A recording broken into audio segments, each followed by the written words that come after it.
تعالوا النهاردة بقى لما نجهز لانش بوكس مع بعض سهل وصحي واقتصادي، مش هياخد معاكي اي وقت ولا اي مصاريف نهائي. بس قبل ما نبدأ الفيديو اعملي لايك على الفيديو وما تنسيش تصلي على النبي في الكومنتات وتكتبي لي رايك. اول حاجة سميتي الله وجبت 2 بطاطستيتين وقشرتهم، وهنا تقدري لا لازم نقشرهم. لا تقدري ايه، لازم نقشرهم. قشرتهم وبعدين هنقطعهم مربعات او قطعيهم بقى، تقدري تبشريهم اي تقطيعه بقى انت بتفضليها، لان احنا كده كده هنسلقهم. فاي شكل بقى انت حباه. وهنضيف بقى عليهم شويه خضار عشان يطلع ايه مغذي باقصى حاجه، يعني فاهمين. نضيف عليه كل مكونات صحيه عشان تبقى عاطيه لولادك اللانش بوكس ومتاكده ان هو حاجه صحيه. قطعت واحده من الفلفل وواحده من الكوسه وقطعتها اي حاجه برضو، يعني حاجات كده عشوائيه، ونزلت كده بمعلقتين من البصل وشويه كده من الشبت على البقدونس. ونزلت هنا بكوبايه كده بس ميه، كوبايه واحده بس من الميه. وعارفين هنا خلطه الكفته، نزلت بمعلقه ودي اختياري، ومعلقه من الكمون ومعلقه من الملح، وبديهم تقليبه كده وبرفعهم على النار واسويهم بقى على نار هاديه. وهنا ضفت طماطميه ودي اختياري، حابه تضيفيها ضيفيها، مش حابه ما تضيفيهاش. وتعالى لما نعمل بقى نوع حلو. جبت بيضايه وعليها كده رشه من الخل وشويه من الفانيليا واديتها تقليبه. وبعد كده نزلت عليها بكوبايه من اللبن ومعلقه واحده من الزيت، وقلبيها بقى كويس جدا. دي كأنك بتعملي بان كيك بس بنعمله بطريقه مختلفه.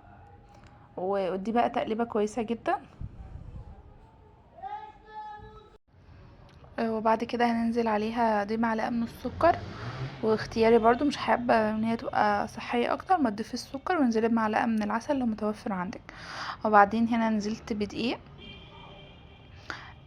كوبايه من الدقيق. عارفين اللي هو الدقيق اللي هو الحبايه الكامله، هو ده بيبقى صحي وبيبقى طعمه حلو برضو، يعني بيبقى حلو، يعني ماهوش طعمه مضايقك وكده، لا طعمه بيبقى حلو. وبعد كده بقى هنجيب موزتين و... ونقطعهم تقطيعات عشوائي. يعني هنا بقشرهم على اساس ان أنا ورا الكاميرا بقشرهم. وبعدين قطعيهم بقى اي شكل عشوائي انت بتفضليه. وبعدين هنحطهم في الخليط اللي هو الدقيق اللي احنا عملناه ده. وطعمه بيبقى تحفة تحفة تحفة تحفة جدا وصحي وحلو قوي. شايفين؟ حطي بقى في الخليط ده وقلبيه بقى شوية، وبعدين هنحمره في معلقة من السمنة البلدي. طعمه تحفة. انت ممكن ما تعملوش في اللانش بوكس، ممكن تعملي كده كسناكس وتفضلي تاكلي فيه. طعمه بجد تحفة ومفيد، يعني مش غلط وكده. هنا كنت عملت قبله اصلا بس مش عارفة كان اتحذف عادي يعني. انزلي بقى بشوية كده صغيرين من الخليط واعملي بيه.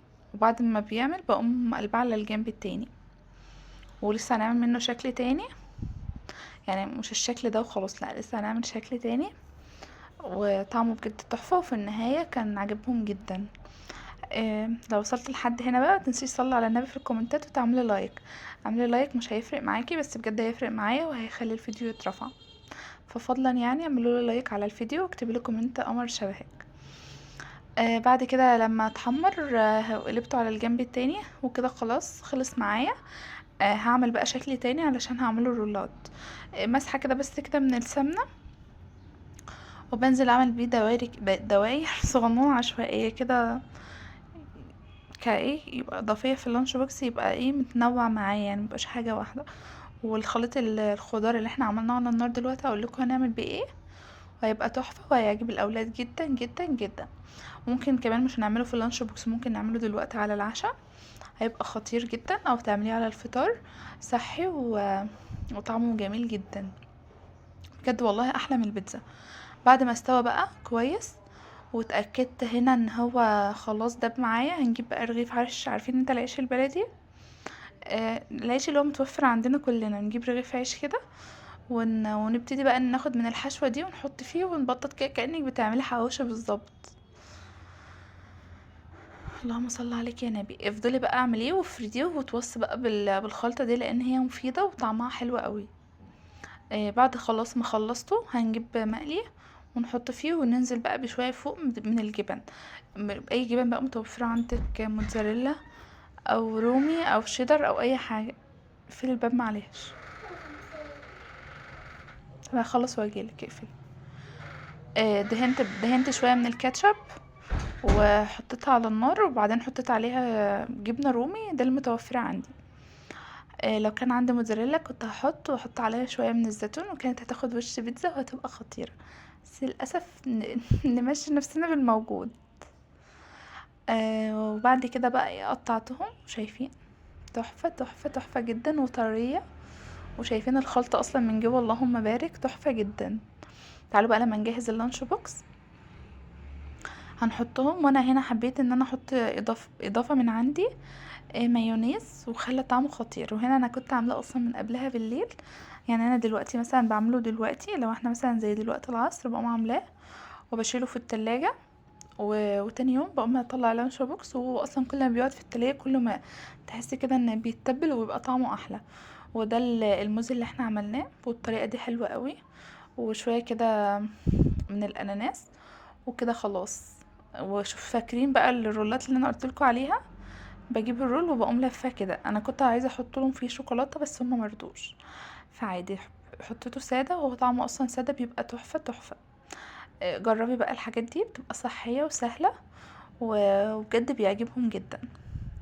وكده خلاص هنفتح بقى، واحط بقى اي رشه كده بس من المايونيز.